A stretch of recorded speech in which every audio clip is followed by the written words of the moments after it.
नमस्कार दोस्तों, स्वागत है आपका friends at preparation YouTube channel पर। इस चैनल पर मैं लेके आता हूं आपके लिए रोजाना करंट अफेयर जनरल स्टडी की ये वीडियो, जिसमें मैं डिस्कस करता हूं करंट अफेयर जनरल स्टडी के वे क्वेश्चन जो कि आपसे पूछे जा सकते हैं किसी भी कॉम्पिटिटिव एग्जामिनेशन में। अगर आप यूपीएससी प्रीलिम्स या फिर किसी स्टेट की पीसीएस एग्जाम की तैयारी कर रहे हैं तो ये वीडियो आपके लिए काफ़ी यूजफुल होने वाली है। वीडियो को अटेम्प्ट करिए एज ए प्रैक्टिस और चेक करिए कि आप कितने क्वेश्चन के आंसर सही अटेम्प्ट कर पा रहे हैं। चलिए फिर वीडियो को स्टार्ट करते हैं। पहली बार वीडियो को देख रहे हैं तो चैनल सब्सक्राइब कर लीजिए फ्रेंड्स एट प्रिपरेशन, साथ के साथ बेल आइकन और प्रेस कर दीजिए ताकि आपको आने वाली हर न्यू वीडियो की नोटिफिकेशन रिसीव हो सके। Consider the following statement about Sudan and Israel. इस क्वेश्चन में आपसे सूडान और इजराइल के बीच में क्या रिलेशन है उस चीज को ध्यान में रखते हुए क्वेश्चन पूछे जा रहे हैं। और इसके रिगार्डिंग में जो फर्स्ट स्टेटमेंट है इसमें आपसे बोला जा रहा है कि Sudan is a peninsular country with Red Sea to west and Israel to its south east, और इजराइल जो है इसके साउथ ईस्ट में। यानी कि आपको अगर सूडान की और इजराइल की लोकेशन के बारे में यानी कि मैप में अगर आपने इन दोनों कंट्री को देख रखा है तो बहुत इजीली आप फर्स्ट स्टेटमेंट को चेक कर पाएंगे कि ये सही है या गलत है। सेकंड स्टेटमेंट बोला जा रहा है कि Sudan is the third country after Bahrain and UAE. UAE और बहरीन के बाद सूडान ऐसी तीसरी कंट्री है to form diplomatic relationship with Israel in the recent times. अब रीसेंट टाइम में अब ये बोला जा रहा है कि इजराइल के साथ जो अपने रिलेशनशिप ठीक करने वाली कंट्री के अंदर में से एक कंट्री बन के आ गई है सूडान, और ये ऐसा करने वाली बहरीन और यूएई के बाद ये थर्ड कंट्री है। तो ये दो स्टेटमेंट है। अब आपको बताना है इन दोनों स्टेटमेंट में से करेक्ट स्टेटमेंट कौन सा है। करेक्ट स्टेटमेंट आपको चूज करना है। ऑप्शन ए के अकॉर्डिंग बोला जा रहा है कि फर्स्ट स्टेटमेंट करेक्ट है, यानी कि ज्योग्राफिकल लोकेशन आपको क्लियर है इन दोनों कंट्री की, तो आप फर्स्ट स्टेटमेंट क्लियर कर पाएंगे। और सेकंड क्वेश्चन जो स्टेटमेंट आपका इसमें अगर आप लेटेस्ट रिसेंट में अगर डेवलपमेंट जो भी इनके रिलेशन के बीच में हुआ है, अगर आप करंट अफेयर से बिल्कुल अपडेटेड है तो इस स्टेटमेंट को आप सही कर ले जाएंगे। अब आपको बताना है कि भाई ए ऑप्शन सही है, बी, सी में आपसे बोला जा रहा है कि दोनों ही स्टेटमेंट फर्स्ट सेकंड करेक्ट है, और ऑप्शन डी में आपसे बोला जा रहा है कि neither one not two. It means ये दोनों ही स्टेटमेंट गलत है। तो आपके अकॉर्डिंग सही आंसर क्या है, क्वेश्चन को अटेम्प्ट कर लीजिए। इस क्वेश्चन की अगर करेक्ट आंसर की बात करें, यानी कि लोकेशन की अगर हम सबसे पहले बात कर लेते हैं, तो ये अफ्रीकन कॉन्टिनेंट है। ठीक है, ये अफ्रीकन कॉन्टिनेंट है और इधर ये एशिया कॉन्टिनेंट है। तो एशिया कॉन्टिनेंट के यानी वेस्ट में कह लीजिए, या फिर आप मिडल ईस्ट के आसपास की बात करें तो ये जो रेड कलर में आपको दिख रहा है, जो रेड पोर्शन जो दिख रहा है, ये लोकेशन, ये तो इजराइल की लोकेशन है। ठीक है, और उसके बाद अगर हम ये अफ्रीकन कॉन्टिनेंट में अगर आ जाए तो ये जो लोकेशन आपको दिख रहा है ये सूडान की है। तो जब 1948 में वॉर हुआ था इजराइल के ऊपर बहुत सारी मुस्लिम कंट्री ने अटैक किया था, तो उस टाइम इजराइल के साथ बाकी कंट्री के साथ रिलेशन खराब हो गए थे। अब इजराइल आज के टाइम पे काफी पावरफुल कंट्री के रूप में उभर के आ चुका है और इन सारी कंट्री को से फाइट अच्छे से कर पा रहा है, और विद सपोर्ट ऑफ यूएसए, और इंडिया भी इजराइल को सपोर्ट करता है। तो अब ये काफी प्रॉब्लमेटिक सिचुएशन हो जाती है बाकी कंट्री के लिए कि इससे टाई अप कैसे बना के रखें। तो अब बाकी एक एक करके सारी कंट्री इजराइल के साथ अपने रिलेशन ठीक कर रही है, जिसमें जो आपसे ऑप्शन सेकंड में बोला गया कि यूएई और बहरीन ऐसा करने वाली मतलब अपने मतलब कह सकते हो जो अपने डिप्लोमेटिक रिलेशन है उसको ठीक करने वाली ऑलरेडी कंट्री बन चुकी है। अब जो थर्ड कंट्री हो गई है वो सूडान हो गई है, जो इजराइल के साथ अपने रिलेशनशिप को ठीक कर रही है। तो इट मीन्स ये हुआ कि सेकंड स्टेटमेंट जो है हमारा बिल्कुल करेक्ट है, यानी कि इन दोनों कंट्री ने अपने रिलेशनशिप ठीक करके बायलैटरल रिलेशन जो इन दोनों के बीच में उसे ठीक करने की कोशिश कर रही है। अच्छा, फर्स्ट स्टेटमेंट में आपसे लोकेशन के बारे में बोला गया था, तो अगर आप इस दोनों की कंट्री की लोकेशन देखें तो आपको दिख रहा होगा जो सूडान है, सूडान के नॉर्थ में इजराइल है, या फिर आप ऐसे बोल सकते हो इजराइल के साउथ में सूडान है। इट मीन्स ये हुआ कि जो आपको फर्स्ट स्टेटमेंट था ये गलत दे रखा है, यानी कि लोकेशन में आपको थोड़ा सा मिसमैच करके दे रखा था, ये आपको क्लियर होना चाहिए। तो करेक्ट आंसर हमारा ऑप्शन बी हो जाता है, सेकंड स्टेटमेंट करेक्ट है। बाकी पेनिसुएला का मतलब ये होता है कोई भी कंट्री जब थ्री साइड से वाटर से घिरी हुई हो, पानी से घिरी हुई हो, ठीक है, उसे पेनिसुएला बोलते हैं, प्रायद्वीप हिंदी में बोलते हैं। जैसे अगर हम अपनी कंट्री की बात करें, इंडिया की बात करें, तो नीचे साउथ में यानी कि ये जो महाराष्ट्र से लेकर के केरला तक, और फिर इधर तमिलनाडु केरला से लेकर के इधर वेस्ट बंगाल तक, ये जो एरिया है हमारी कंट्री का, थ्री साइड से हमारी कंट्री भी पानी से यानी कि वे ऑफ बंगाल से, और इधर अरेबियन सी से, और नीचे इंडियन ओशन से घिरा हुआ है। तो आप ये कह सकते हो हमारी कंट्री भी पेनिसुएलर कंट्री कह सकते हैं। तो करेक्ट आंसर हमारा ऑप्शन बी हो जाता है। नेक्स्ट क्वेश्चन में आपसे पोलियो के बारे में पूछा जा रहा है। क्वेश्चन कुछ इस तरह से है, with reference to polio consider the following statement. Polio जो डिजीज है इसको ध्यान में रखते हुए आपको बताना है कि कौन सी स्टेटमेंट करेक्ट है। According to first statement, polio is a crippling and potentially deadly viral infection disease that affect the skeletal system, यानी कि हमारे जो बॉडी में स्टेकल सिस्टम है उसको खराब करने वाली एक डेडली डिजीज है पोलियो, यानी कि ये फर्स्ट स्टेटमेंट में आपसे बोला जा रहा है। सेकेंड स्टेटमेंट में आपसे बोला जा रहा है कि the virus is transmitted by the person to person mainly through the facial oral route. Oral route के थ्रू इसके जो वायरस होते हैं पर्सन टू पर्सन ये फैलते हैं पर्सन टू पर्सन फैलते हैं, ऐसा सेकंड स्टेटमेंट में बोला जा रहा है। थर्ड स्टेटमेंट में बोला जा रहा है India received polio free certification by WHO यानी कि वर्ल्ड हेल्थ ऑर्गेनाइजेशन इन 2020। अभी रिसेंटली यानी कि इस ईयर करंट ईयर में ही बोला जा रहा है कि हमारी कंट्री को पोलियो फ्री सर्टिफिकेशन मिल चुका है। अब आपको बता देना चाहूंगा कि पोलियो फ्री सर्टिफिकेट जब मिलता है, अगर कंटिन्यूसली 3 ईयर अगर कोई भी केस नहीं आता है पोलियो को, तो उस कंट्री को पोलियो फ्री कंट्री डिक्लेयर कर दिया जाता है, घोषित कर दिया जाता है WHO के द्वारा। तो ये 3 स्टेटमेंट है पोलियो के रिगार्डिंग में। आपको बताना है कि भी इन तीनों स्टेटमेंट में से करेक्ट स्टेटमेंट कौन सा है। ऑप्शन ए के अकॉर्डिंग फर्स्ट स्टेटमेंट और सेकंड स्टेटमेंट करेक्ट है। ऑप्शन बी के अकॉर्डिंग सेकंड स्टेटमेंट ओनली वो करेक्ट है। ऑप्शन सी में आपसे बोला जा रहा है फर्स्ट और थर्ड ये दोनों स्टेटमेंट करेक्ट है। और ऑप्शन डी में आपसे बोला जा रहा है कि तीनों ही statement first second third statement ये वाली तीनों स्टेटमेंट आपको करेक्ट बताई जा रही है। आपके अकॉर्डिंग करेक्ट स्टेटमेंट क्या है पोलियो के बारे में, क्वेश्चन को अटेम्प्ट कर लीजिए। तो इस क्वेश्चन की अगर करेक्ट आंसर की बात करें, जैसा आप लोग जानते हैं कि हमारी कंट्री में जो छोटे बेबी होते हैं, छोटे बच्चे होते हैं, उनको पोलियो पिलाया जाता है ताकि उनको आगे चल के कोई डिजीज ना हो, उससे प्रोटेक्शन पहले हो जाए, इसलिए पोलियो की ड्रॉप दी जाती है। आप में से बहुत सारे ऐसे भी होंगे जो वॉलेंटरली पोलियो इरेडिकेशन के जो प्रोग्राम है उसमें आप लोगों ने पार्टिसिपेट भी किया होगा अपने स्कूल या कॉलेज डेज में। ठीक है, तो पोलियो की अगर हम बात करें तो ये हमारे डायरेक्ट नर्वस सिस्टम को इफेक्ट डालता है वहां पर, और ये एक तरह से डेडली डिसीज है हम ये कह सकते हैं। पर ये पर्सन टू पर्सन ये यानी ह्यूमन टू ह्यूमन कह सकते हो, पर्सन टू पैरो ये कॉज नहीं करता, आप ये बोल सकते हो। यानी कि फर्स्ट स्टेटमेंट में कुछ कुछ इन्फॉर्मेशन जो आपको दी गई थी, यानी कि डिसीज के बारे में जो डेफिनेशन एक तरह से दी गई थी वो गलत दी गई थी, तो फर्स्ट स्टेटमेंट तो हमारा गलत हो गया। सेकंड स्टेटमेंट की बात करें तो भाई ये बोला गया आपसे कि ये पर्सन टू पर्सन ये ट्रांसमिट होती है, जो बात भी गलत है। हाँ, अगर हम बात करें नहीं सॉरी थोड़ा करेक्शन करूंगा, हाँ पर्सन टू पर्सन इसमें जो मतलब इसमें ऑरल रूट के थ्रू इसका इलाज किया जाता है, यानी कि इसके जो ड्रॉप दिए जाते हैं, जैसे कि आप देखते हो ऑरल रूट यानी कि मुंह में ड्रॉप डाल करके जैसे कह सकते हो इसे ठीक किया जा सकता है, ये बात सही है। थोड़ा करेक्शन कर लेना, सेकंड स्टेटमेंट करेक्ट है हमारा।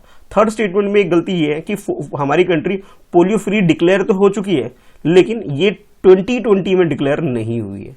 ठीक है, यानी कि हमारी कंट्री को 2014 में यानी कि काफी पहले 6 ईयर बैक ही हमारी कंट्री को पोलियो फ्री सर्टिफिकेशन WHO के द्वारा दे दिया गया था। इसका मतलब ये हुआ कि 2011 से लेकर के 2013 या 14 तक हमारी कंट्री में कोई भी केस नहीं आए थे पोलियो के, इस वजह से हमारी कंट्री को ये स्टेटस दे दिया गया था।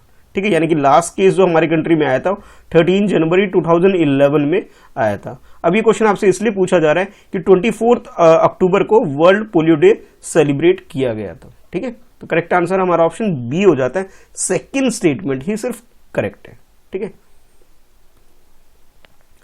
नेक्स्ट क्वेश्चन में आपसे सर्कुलर इकोनॉमी के बारे में पूछा जा रहा है, और इसके रिगार्डिंग में आपके पास यहाँ पे 2 स्टेटमेंट है, और क्वेश्चन कुछ इस तरह से कि इसमें बोला जा रहा है with reference to circular economy consider the following statement.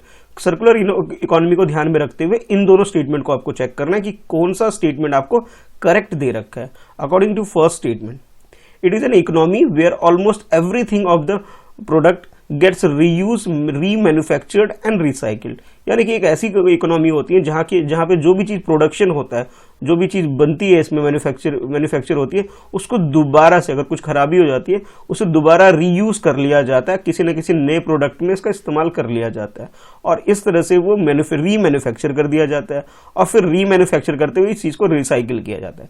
यानी कि कोई भी चीज वेस्ट नहीं होने दिया जाता है इस कंट्री के अंदर। ऐसी इकोनॉमी के बारे में बात की जा रही है फर्स्ट स्टेटमेंट में।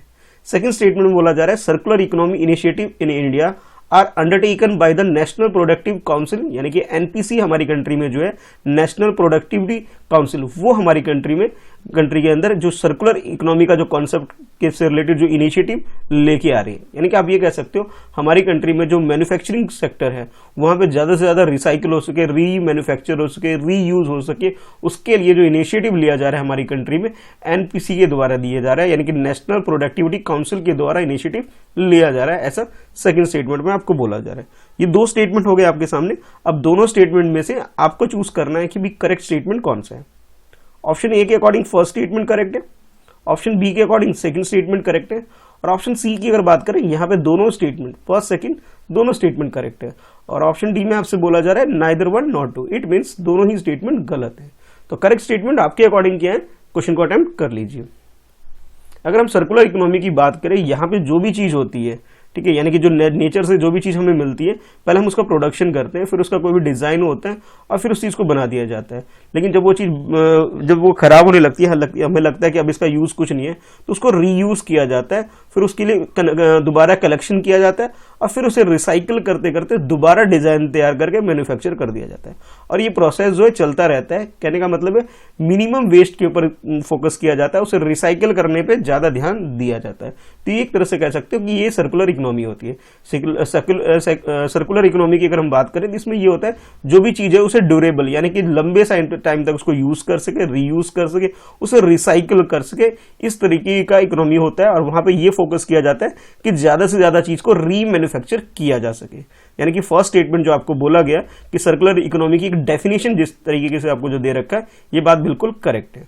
अगर हम अपनी कंट्री की बात करें तो हमारी कंट्री में सर्कुलर इकोनॉमी की जो इनिशिएटिव से रिलेटेड जो भी काम होते हैं वो नेशनल प्रोडक्टिविटी काउंसिल जो है यानी कि एनपीसी हमारी कंट्री में इसको लागू करने का काम कर रही है। यानी कि दोनों ही स्टेटमेंट बिल्कुल करेक्ट है।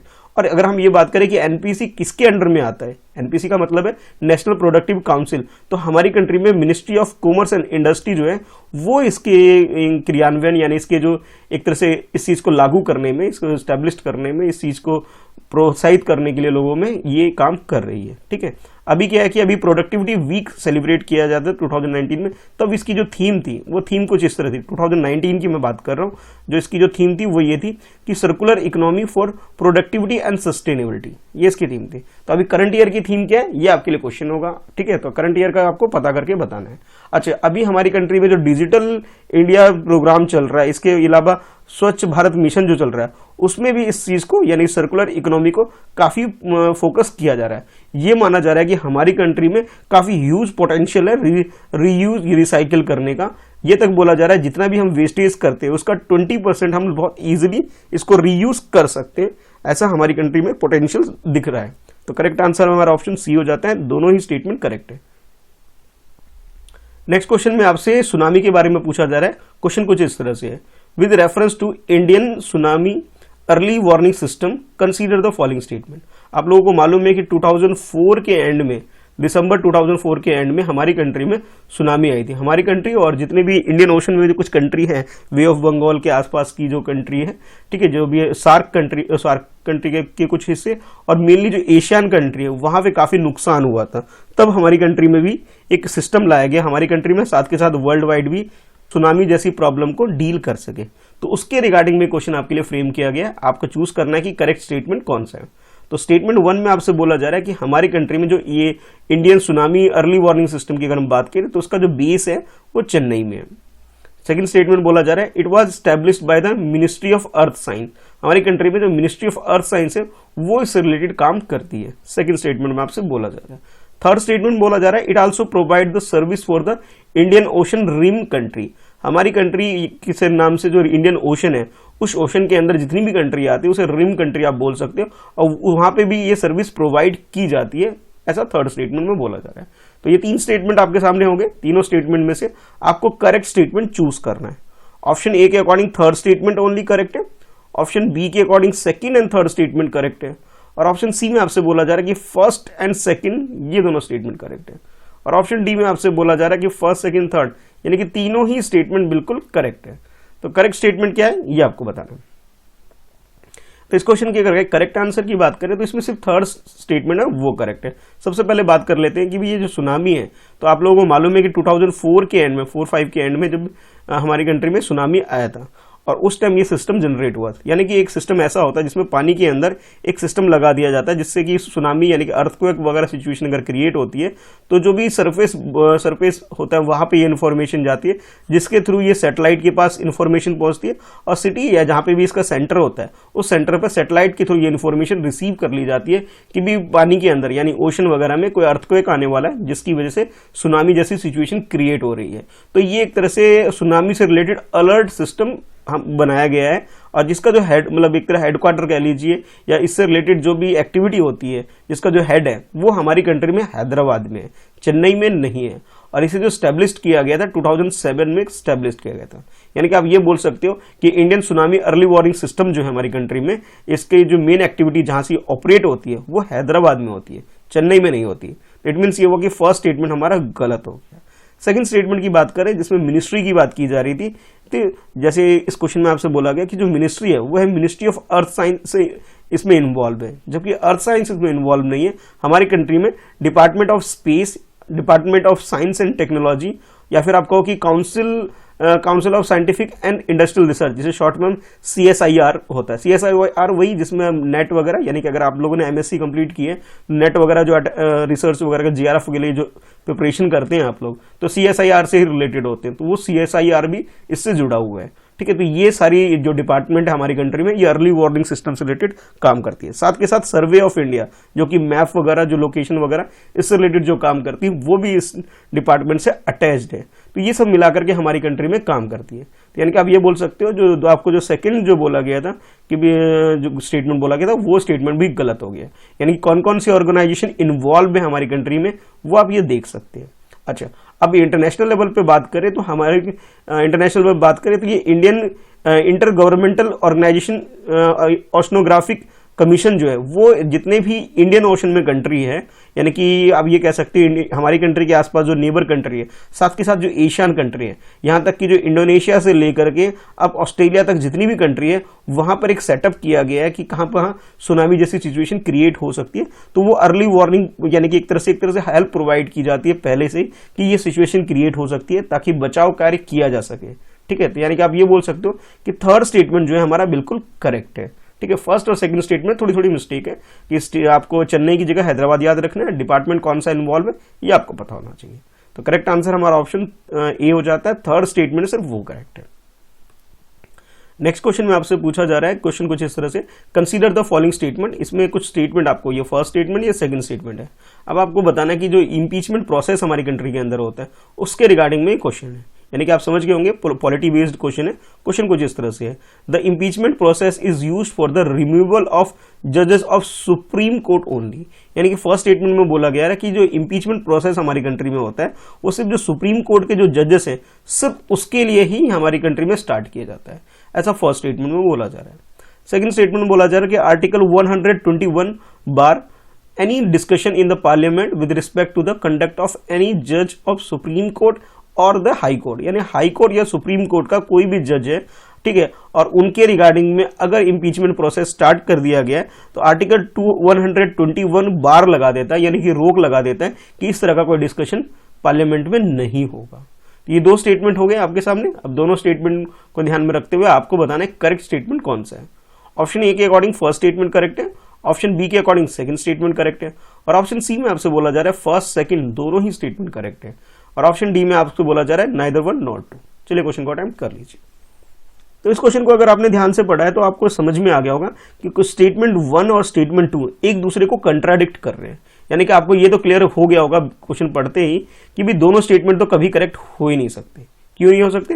वो इसलिए कि स्टेटमेंट 1 में तो सुप्रीम कोर्ट के जजेस की बात की जा रही है, या वकील की कह सकते हो आप, उसकी बात की, जजेस की बात की जा रही है फर्स्ट स्टेटमेंट, और सेकंड स्टेटमेंट में आपको सुप्रीम कोर्ट के साथ साथ अब इसमें यहाँ पे हाई कोर्ट को भी इन्वॉल्व कर लिया गया है। इट मीन्स यहाँ पे कंट्राडिक्ट हो गया। तो इन दोनों में से ये तो आपको इलिमिनेट करना बहुत ईजी है कि भाई दोनों स्टेटमेंट करेक्ट हो नहीं सकता।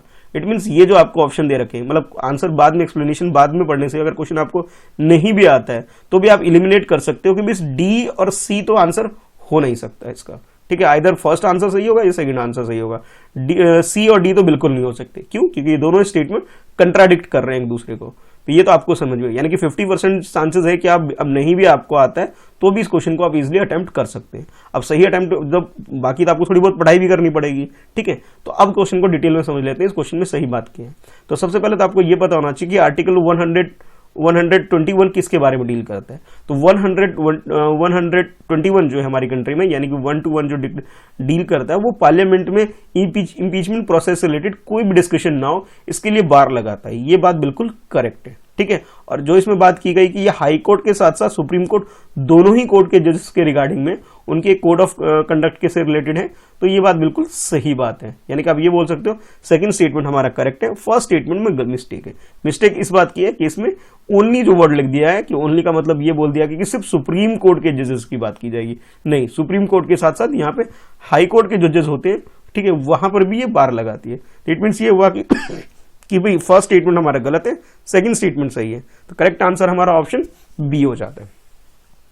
आज आपके लिए क्वेश्चन ये है, जो सबसे पहले मैंने आपसे पूछा था कि भी एक थीम के बारे में पूछा था, ठीक है, पोलियो इराडिकेशन के बारे में जो थीम पूछा था, वो उस थीम के बारे में आपको बताना है कि 2020 की थीम क्या है, ये आपको बताना है। इसके अलावा आपको ये बताना है कि हमारी कंट्री में जो सुनामी को अलर्ट करने के लिए, यानी कि ये जो क्वेश्चन मैंने आपसे अभी डिस्कस किया था थोड़ी देर पहले, जिसमें मैंने ये Indian tsunami early warning system के बारे में डिस्कस किया था, और इसमें कई सारे डिपार्टमेंट के बारे में डिस्कस किया था। ये जितने भी डिपार्टमेंट हैं, इन सारे डिपार्टमेंट, यानी कि डिपार्टमेंट का मतलब है सबसे पहले आपको DOS यानी डिपार्टमेंट ऑफ स्पेस, फिर उसके बाद DST यानी कि department of science and technology, उसके बाद CSIR यानी कि ये council of scientific industrial research CSIR, और इसके अलावा सर्वे ऑफ इंडिया। इन सारे इंस्टीट्यूशन के बारे में आज आपको पढ़ना है, ठीक है, ठीक है। उसके अलावा एक इंस्टीट्यूशन और NIOT यानी कि national institute of ocean technology, इन सब पांचों इंस्टीट्यूशन के बारे में पढ़ना है। और एक छोटा सा ब्रीफ में आप एक नोट्स बना सकते हैं कि स्टैब्लिश्ड कब हुआ था, हेडक्वार्टर कहाँ है इसका, इसके मोटो क्या है काम करने का। तो ये थोड़े थोड़े जो आपको जो कुछ ऑर्गेनाइजेशन से रिलेटेड है, ये आपको कवर आज कर लेना है। तो कमेंट बॉक्स में इनके बारे में बताना है आज आपके लिए, ठीक है। तो आज की वीडियो में इतना ही, मिलते हैं नेक्स्ट वीडियो में, ठीक है। वीडियो को लाइक करिए, अपने दोस्तों में शेयर करिए, ठीक है। अगर कोई सजेशन है तो आप कमेंट बॉक्स में लिख सकते हैं। आप चाहो तो मुझे सोशल मीडिया पे भी फॉलो कर सकते हो, मैंने इसका लिंक डिस्क्रिप्शन में दे रखा है। अब स्क्रीन पर कुछ वीडियो आ रही है जिसे देख करके आप रिवीजन भी कर सकते हैं, ठीक है। तो आज के लिए इतना ही, मिलते हैं नेक्स्ट वीडियो में।